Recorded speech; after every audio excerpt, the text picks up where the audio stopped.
La flamme est là, arrivée hier à Sotchi. Les athlètes continuent de remplir le village olympique. Tout est quasiment prêt pour accueillir les Jeux. La cérémonie d'ouverture, c'est demain, mais certaines épreuves débutent tout à l'heure, et notamment pour la benjamine de l'équipe de France. Elle n'a que 15 ans, elle s'appelle Perrine Lafont, dites-vous bien, elle n'était même pas née lors de la Coupe du Monde 98, Perrine Lafont. Elle est étudiante en seconde et elle entre en lice aujourd'hui. Et bien dans l'épreuve de ski de boss, lors des qualifications, c'était l'épreuve, vous savez, d'Edgar Gros-Piron, champion olympique de la discipline. Et ce qui est beau dans cette histoire, eh bien, c'est que Perrine Lafont, elle ne devait pas du tout participer aux Jeux Olympiques de Sotchi. Elle devait rester au lycée tranquillement avec ses copines et participer éventuellement aux Jeux Olympiques de 2018 en Corée du Sud. Sauf que cette année, eh bien, elle a été excellente, elle a fait de très très belles performances, notamment une 11e place en Coupe du Monde quand même à Salt Lake City. Du coup, elle a eu son billet pour les JO et croyez-moi, elle ne va rien lâcher aujourd'hui. On l'écoute. Au début, j'avais vraiment de l'appréhension parce que j'allais être la seule fille et puis je suis toute jeune, alors peut-être qu'ils allaient me prendre comme une petite merdeuse, mais là, me retrouver toute seule avec les garçons qui ont de 19 à 30 ans, ben, c'est impressionnant.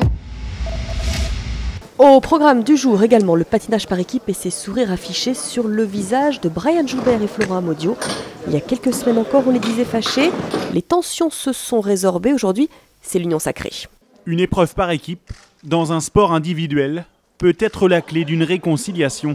À Sotchi, Florent Amodiot et Brian Joubert, dont les relations étaient extrêmement tendues lors des championnats d'Europe le mois dernier, semble avoir enfin enterré la hache de guerre. On est des potes, voilà, on en a parlé tout simplement.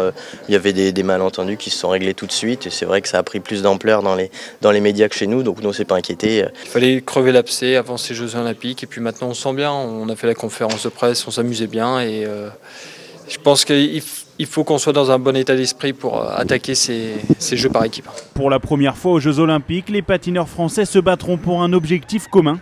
Une épreuve qui alourdit le calendrier des athlètes, mais qui permet de souder l'équipe.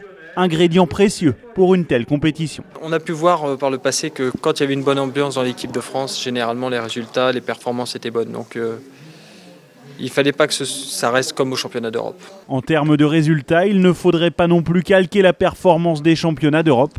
L'équipe de France en était rentrée bredouille pour la première fois depuis 25 ans. Et à propos de médailles, les voici d'ailleurs, celles qui seront distribuées à Sotchi. Pour les Bleus, il s'agira d'en ramener le plus possible évidemment. Il y a 4 ans à Vancouver, la délégation française en avait obtenu 11. En bref, la Coupe de la Ligue, c'est Lyon qui rejoint le Paris Saint-Germain en finale, rendez-vous le 19 avril. L'OL a battu 3 hier soir, 2-1. Ce sont Lacazette et Gomis qui ont marqué. Et puis David Beckham lui se rachète une franchise de la Ligue de football américain. Il va l'installer d'ailleurs à Miami. Beckham promet une équipe internationale.